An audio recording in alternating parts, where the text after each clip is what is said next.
I get so caught up in the middle, thinking of drowning. Good morning, everyone. So we're back, and we will do another topic for today, which is how to take care of your succulents during the growing season. So this is actually one of the most exciting, and ako personally, I look forward to this season every year kasi ito lang yung panahon talaga na we can breathe a big sigh of relief na talaga, hi, finally, maiiwasan natin na yung mga namamatay na mga plants, and they will start looking beautiful, they will start looking color stressed and fat and plump and juicy, and it's actually the best time ngayon, no, to see and to enjoy our plants. Ayan. So, maraming nag-request kasi I've been doing a lot of tutorials on how to care for your plants during the summer heat, how to care for your plants during the rainy season. So, ngayon naman, parang inisip ko kasi noong una, wag hindi na ako gagawa ng video for the growing season. Kasi parang self-explanatory naman na lahat ng halaman natin na madaling mag-thrive ngayong panahon na to, no? Gusto ko rin i-share yung mga tips ko kung how I maximize this time to make them look beautiful. Ayun. So, kasi ito lang yun parang we have October, November, December, January, February. We only have like how many months to push for our plants to grow and to make bawi, diba? So anyways, I'm gonna be showing you guys my tips, and I'll be sharing with you guys what I do in order to maximize their potential, no? Our plants' potential, so that they will look beautiful all throughout the growing season. So I guess let's start. So the first thing talaga na I do when it's the growing season already is that I change the location of certain plants in my rack. So I rearrange my plants according to the sunlight requirement. Not really in the watering, kasi watering naman halos pare-pareha sila, diba? But really more on the sunlight. Kasi usually during this time, meron tayong mga halaman na mas mabilis mag-thrive kesa sa iba. So let's say ang mga graptos like tong si Ellen, si Ellen, during this time nagta-turn pink na siya. During summer and rainy season, as in they are so dull, you won't find them beautiful talaga. Parang almost gray yung color niya actually. But now, look at her color. It's so pink and beautiful. Halos lahat ng graptos, even si Super Bomb, parang nung time na summer and rainy season, parang pangit-pangit niya. Pero ngayon, look at that. But now that it's growing season, you can see so much color like you can't even imagine. So anyways, yun, ina-arrange ko sila differently according to their sunlight requirement. So my Ellens, yung mga mabilis colors, just inaangat ko sa ibabaw. Lawi, I always keep her on top because number one priority nila is sunlight talaga. They start going crazy and they start getting mushy leaves, and they get sometimes overwatered kapag hindi mainit yung hindi sila nakakakuha ng full sunlight. So same with cream tea, nagkakaroon siya na parang iridescent pastel color na parang nag-illuminate siya, may sarili siyang ilaw. She has her own light, diba? Nakakatuwa. So anyways, after which, yan, yung mga usually color purples, graptos, yan ang mga iniibabaw ko. Like itong si I think this is Lala or Laon, I am not sure. I place them on top kasi sila yung talagang gumaganda. Even si Debbie, look at her. Oh my goodness, look at that color. So sila yung talagang iniibabaw ko so that they can showcase their color. Kasi ngayon, mas tolerant sila sa heat dahil nga pagdating ng hapon, malamig na dahil sa hanging amihan. Oh, diba? May mga ganyan tayo. And then, on the second level, dito ko nilalagay yung mga hindi kailangan ng super direct light to start coloring up, diba? Like si Da Vinci, since yung color niya talaga naturally is blue, and then yung tips niya yung pink, hindi ko na siya nilalagay sa ibabaw kasi nga, I don't mind it na ganyan yung color niya. Same with White Snow or Snow White, that's what I do with her. Si Madiba din, ganyan. Nilagay ko siya dito actually kasi nagkaroon ako ng issue with roots. Natabig ko siya nung isang araw nung nililipat ko. So, na-uproot ko siya. So, Diyan ko siya nilagay. And then si Arce, ayan, super beautiful. And then Arunpe. This one kasi, I place it here, although grapto siya, because this part is getting afternoon sun. Next tip is that I check on their water more religiously, you know. So this is the perfect time since this is their growing period. Halos lahat sa kanila gumigising na from dormancy. Yung mga crassulas, yung mga typically dormant during summer and rainy season. Ngayon sila nagigising. So I can water a little bit more. But for echeverias like this, no, this is my echeveria area. Well, halo-halo na siya. Kanina naglilinis ako eh. So for this one, I check the water religiously kasi gusto ko na ngayon magpataba. So what I do is, usually diba once a week ang watering natin. Yan ang ating parang go-to guide na na watering schedule. But ngayon, ang ginagawa ko, I'll check on the 3rd or the 4th day kung tuyo na yung lupa. And if it is tuyo na lupa, nagtutubig na ako. So, yun ang maganda sa kanya para magkaroon siya ng mga fat leaves. So, look at that. Yan, di ba? Nakakatawa ang taba ng dahon na ngayon. Compared to nung time na naiwanan ko sila ng 6 months na talagang wala, no? You see so many dried leaves kasi nga, sila, napabayaan sila. So, ang daming tuyong dahon. Actually, even my Monroe, na ang dami-dami na nitong layers before, ang dami niya ng kinain na dahon because of that. Look, see? Natuyo na. Naubos ang dahon. That's what happened. It's not fungal infection or anything. It just dried out. Poor guy. This one was on ice cream. Yeah. Okay, so step number 3 or tip number 3 is that you start cutting or beheading. You can behead echeverias, you can behead graptos, you can behead even yung mga strings nyo, you can start cutting and propagating them because they root faster nowadays. So it's so easy to make more babies out of them. So yan, ako nag-start na ako mag-propagate ng Darlie. Of course sila Ghost, Purple Haze, Ellen, Arunpe, Ghost, ayan, Victor Kane, ayan sila, Purple Delight, yan, Ellen. So, ang dami ko na talaga ngayong kinap dahil nga I want them to look lush. Give or take, in the span of the growing season, magkakaroon na sila ng mga new pups. So, gaganda na yan, dire-diretso for the rest of the year. Basta mabantayan lang sila in the duration of the growing season. So, yan, aalagaan mo lang siya talaga. Ayun. So, cut. You can start cutting and cutting and cutting because they will give you more pups. So, don't worry about them na baka mamatay. Ang importante lang sa kanila when you're cutting or beheading is that, of course, the wounded part, the open cut, don't let it get wet, 'di ba? Check your humidity kung uulan ba this week. So, let's say today umulan, hindi ako magka-cut ngayon kasi ang taas ng humidity.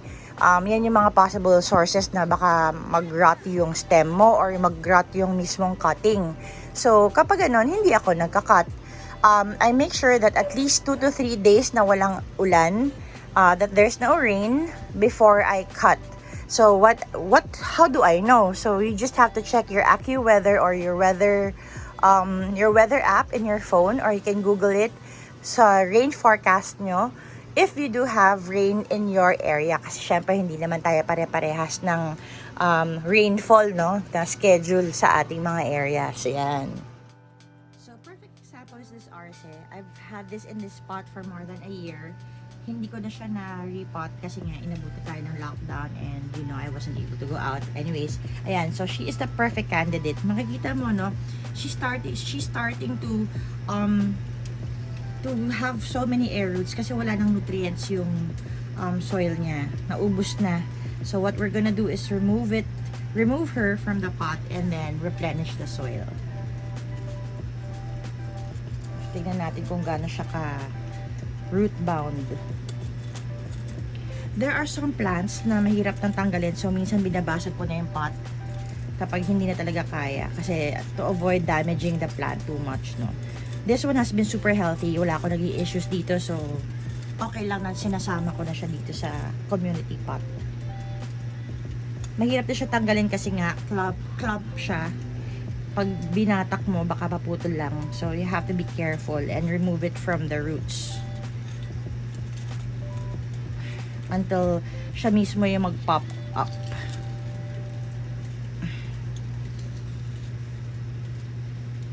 Yep. Yeah. There we go. Yan na. Okay, so I think we can pull her out. Ayan. So, you can see, no? Puno niya na yung yung ugat yung pot niya, and then you can see, no, hindi na healthy yung roots niya kasi it breaks off. Ay, ano ba yan? Nalaglag sa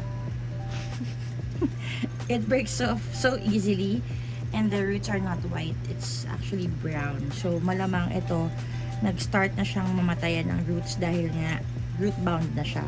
But you can see, no, there are white roots in the middle.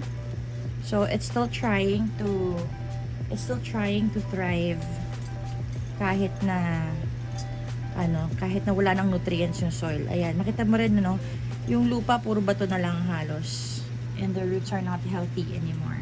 So this is the perfect opportunity for us to repot. Ayan yung mga white roots niya sa ibabaw. Pero here sa gilid ng pot, wala, brown siya. Ayan, you can see, no? Brown. Those are unhealthy roots. Kasi nga, matagal na siya sa pot. Wala nang nutrients yung soil. So, kaya siya pala, bigay na siya ng aerial roots. Kasi naghahanap na siya ng nutrients somewhere else. Ayan. So, let's just try to clean it up. Hanggang sa, as much as we can. Remove all the dead roots. Ito, yung mga ganyan, mga brown na yan, you have to take it out. Sasabunutan mo na lang. Kapag may kapit, edi wag na. So, it's a fun experience. No? Huwag kayong kakabahan kasi, again, your plants, they're so resilient and they will always try to thrive in any situation. So, be a succulent. Ito. This one is falling off from the main branch. So, we'll just clean this up. Teka. Pag ganito, tinatanggal ko na lahat ng ayokong nandyan. Tinatanggal ko na. Ayan, mga aerial roots. Titira ko lang roots. Itong sa ilalim lang. Ayan. Ito, remove ko yan. Kasi pangit, tignan mo. Ayan. The soil, I have two choices. Whether A, to reuse the soil and just add on vermicast. Ayan. Add lang tayo vermicast and akadama and kanuma. Or use a fresh soil. So for today, dahil ayoko magtimpla, we will be using new soil na lang. Ayan. And ang sakto kasi may pinadala sa akin na soil mix na bago from Succulent Haven. Thank you to Sir Kenneth Mo. To Succulent Haven kasi pinadala niya ako ng mga sample soil niya for me to try. Ayan. So, ito, lagay ko na lang dito sa gilid kasi, again, hindi naman unhealthy yung soil. Walang naging issue itong soil na to. So, pwedeng gamitin ulit. So, we will be using this one. It's from Succulent Haven Maximum Brew. This one is for soft succulents potting mix. They also have the hard succulent potting mix. Yun naman yung mga pang-cactus yun. So, kinategorize si Succulent Haven yung kanyang soil mix into different categories. No? Soft succulents and hard succulents. Hard succulents are your cacti, euphorbias, ganyan. And then, soft succulents are for your regular succulents like echeverias, graptopetalums, sedums, crassula, yan. So, we will be trying this one out.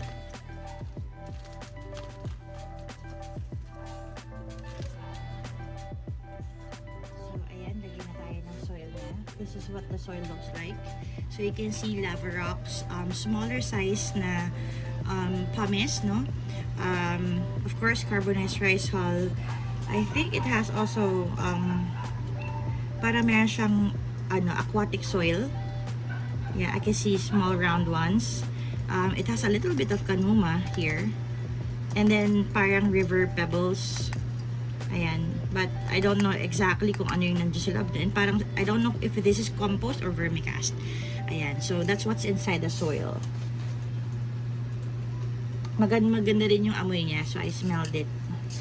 And it looks very rich, the soil. So, and make sure, diba, that your soil is dry, ha?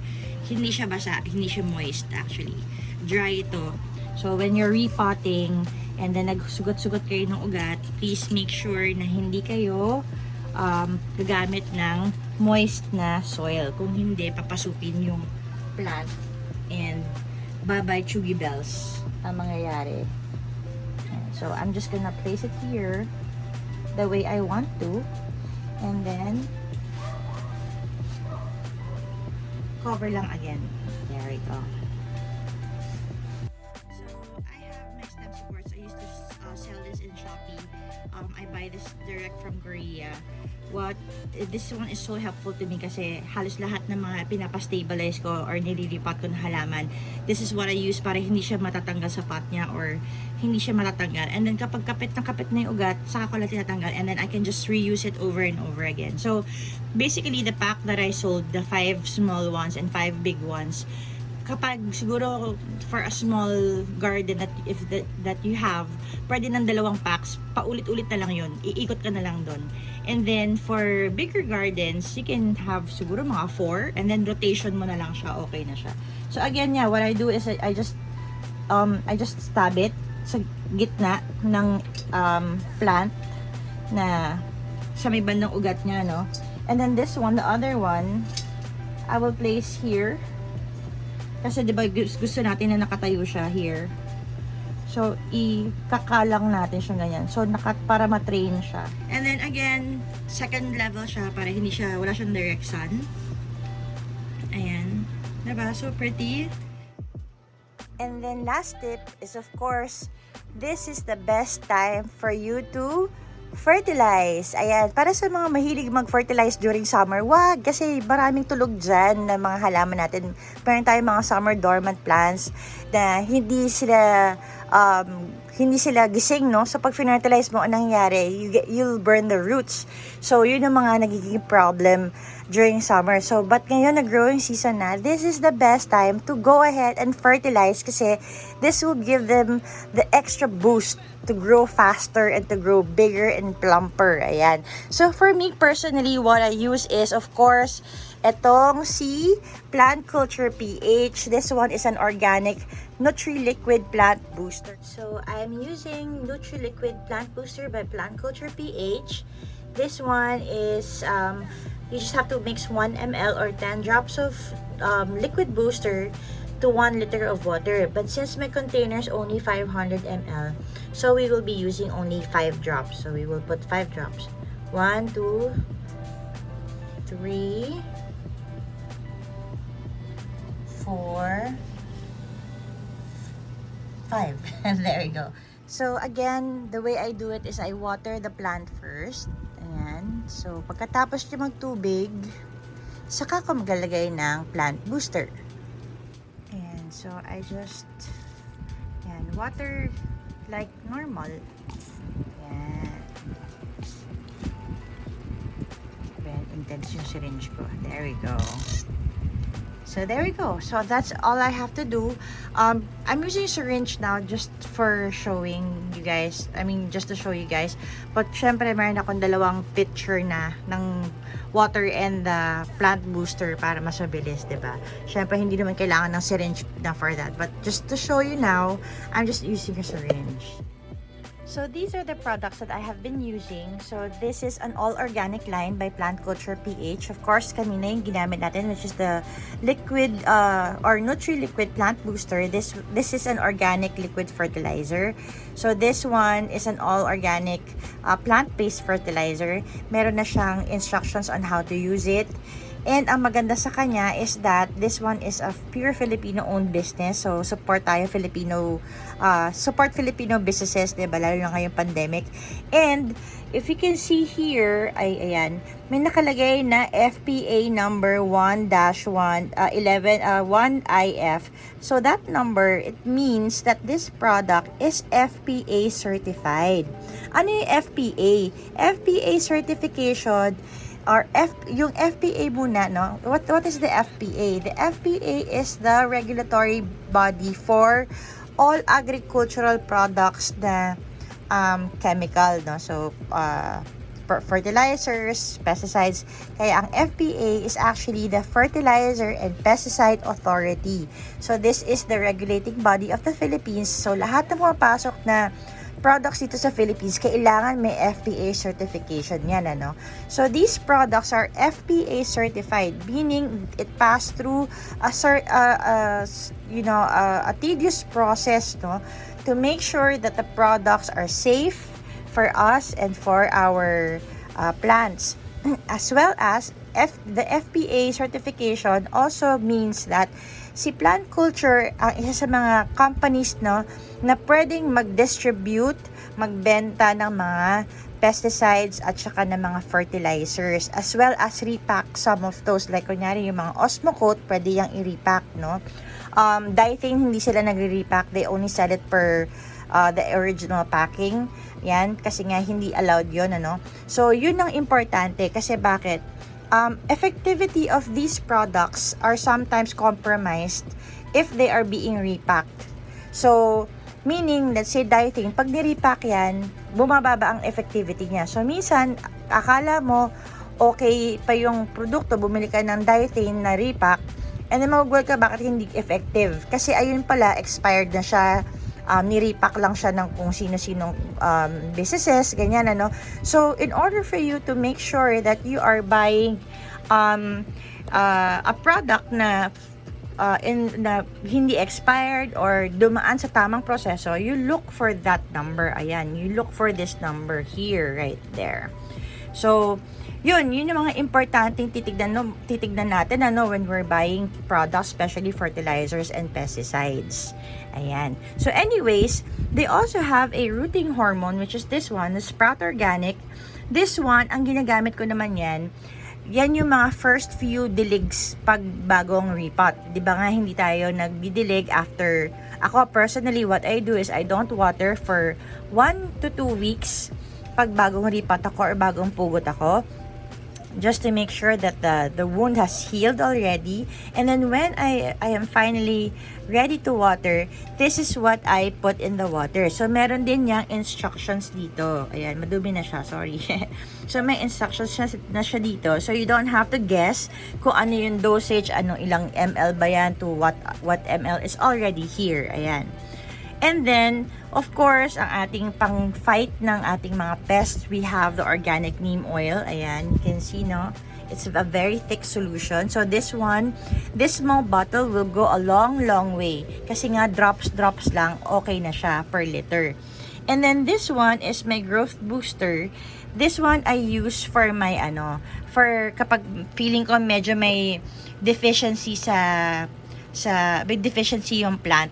And this one I actually use for my aroids. Ayan, sila yung gumagamit itong growth booster ko kasi siya yung nagpapa-flower din siya. Ayan, nagpapadagdag siya ng mga fruits, ganyan. So, yun yung mga ginagamit ko ngayon. So, this one I am loving so much. So, again, thank you, big thank you to Plant Culture PH for sending these over for me to try. I am in love with the plant booster. This is one for my succulents, this one for my aroids, neem oil for both aroids and arids, and then of course yung rooting hormone natin, again, both for aroids and arids. Buong ano yan, any plant na to, any plant na yan.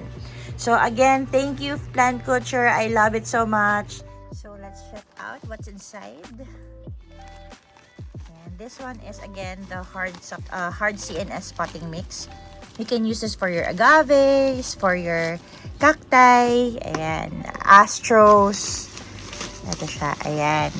So very similar din siya with the soft CNS mix. Medyo napansin ko lang dito na mas marami yung pomace sa kanya, no? Ayan, no? Oo, mas mabato siya. Miski sa bigat, mas mabigat din siya. Compared to the other one. Ayan.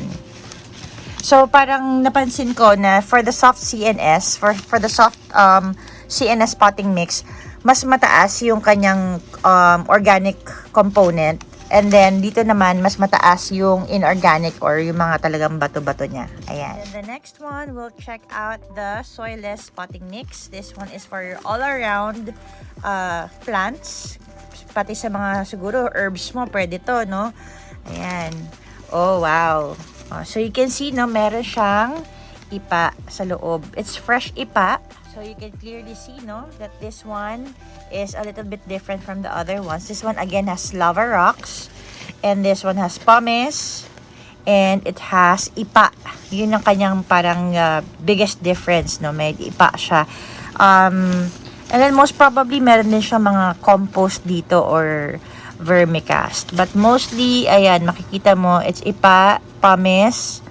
I'm not sure if it's perlite or something like that, ano? But it's really nice. And it's lighter. Ito, lighter siya than the hard CNS potting mix. And now, let's check the Terra Boost. This one is a broad spectrum organic amendment. Ayan, let's see what's inside. There we go. Ayan. So, this one is very, wala siyang bato, no? So, this one kasi is it's a soil amendment. So, you have to incorporate this. So, ikaw na mismo, ika nga magtitimpla kung anong gusto mo. Meron siyang parang crushed ipa, I think. Here, meron siya, no? And then, there are most probably dried leaves na crushed din.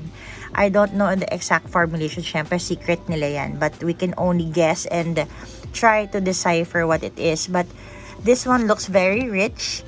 And most probably, ito yung gagamitin ko kapag, let's say, may mga, yun nga, parang kanina, no? Na-drain na yung puro bato na lang natira dun sa old soil ng aking plant. But since I still wanna use the pumice, sayang naman, tsaka yung akadama na natira, I will add this as an amendment para pampataba ulit, no? So that magkaroon sila ulit ng nutrients. So this one is Terra Boost. So you can make your own parang DIY the way you want it na soil mix. Ayan. So these are the products of Succulent Haven for their soil mixes, and I'm so happy about it. So thank you very much, Sir Kenneth, for sending these over. So I hope you learned something new today, and I hope you can try out the tips. And yeah, I'm just so very happy to be out and about and here again in the garden and to do the things that I love to do with our plants. Ayan, so enjoy lang, and you know, enjoy the process, relax, don't stress too much. They're plants, they're supposed to make you happy and not stressed. So yun ang biggest tip ko. Enjoy the process. It's a learning process. Ayan. So again, don't forget to like, share, and subscribe. Lalo na subscribe, tsaka comment, tsaka watch yung videos. And don't forget to click that notification bell so that you will be updated with my new videos. This is Dorothy Mercado for another vlog. And again, don't forget to always choose to be kind, everyone. And I'll see you guys on the next video. Bye!